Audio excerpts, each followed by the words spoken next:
ఇక్కడ కౌన్సిలర్ అలేఖ్య గారు ఉన్నారు. ఆవిడ తెలుగుదేశం పార్టీ నుంచి గెలిచారు. నేను వైఎస్ఆర్ కాంగ్రెస్ పార్టీ నుంచి గెలిచాను. చిన్నప్పటి నుంచి తెలిసిన కుటుంబం సైదా కూడా. వాళ్ళు కూడా ఎంటపడుతున్నారు. ఎందుకంటే నేను ఇందాకే చెప్పాను, రాజకీయాల్లో ఉన్నా కానీ వాళ్ళని కించపరచాలి ఇంకోవాలని కాదు, వాళ్ళు ఎంటపడుతున్నారు, అడుగుతున్నారు కానీ నిధులు కేటాయించట్లేదు. ఈ మధ్య కౌన్సిల్లో కూడా ఓ తెలుగుదేశం పార్టీ కౌన్సిల్ సభ్యురాలు డైరెక్ట్ టీవీ మామూలు మీడియాలో కూడా చూశారు, 29వ వార్డు గీతారాణి గారు, మీరు ఏదైనా నాకు నిధులు కేటాయించకపోతే నేను రాజీనామా చేస్తానని ఒక అధికార పార్టీ కౌన్సిల్ సభ్యురాలు చెప్పిందంటే అక్కడ పరిస్థితి ఏ విధంగా ఉందో అర్థం చేసుకోండి. కాబట్టి చెప్దాం, ఈ విషయాలను ఎమ్మెల్యే గారి దృష్టికి, అక్కడ ఉన్నటువంటి ప్రభుత్వ అధికారుల దృష్టికి తీసుకెళ్ళి సీరియస్నెస్ చేద్దాం. దీన్ని రాజకీయంగా వాడుకోవాల్సిన అవసరం లేదు. మనం అందరం కుటుంబం, ఇక్కడ ఏ పార్టీలు ఉన్నా ఈ కాలనీలో ఇది నిలబెట్టింది రాజశేఖర రెడ్డి గారి ద్వారా.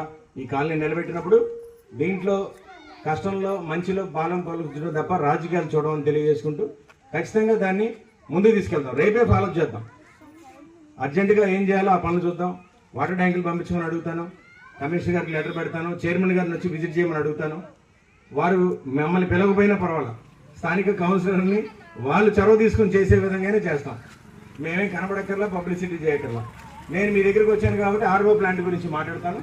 ఖచ్చితంగా ఆర్ఓ ప్లాంట్ దాని మీద మంచినీళ్ళకి ఉపయోగపడే విధంగా 100% అది త్వరగా అయ్యేటట్టుగా చూస్తాను. Thank you.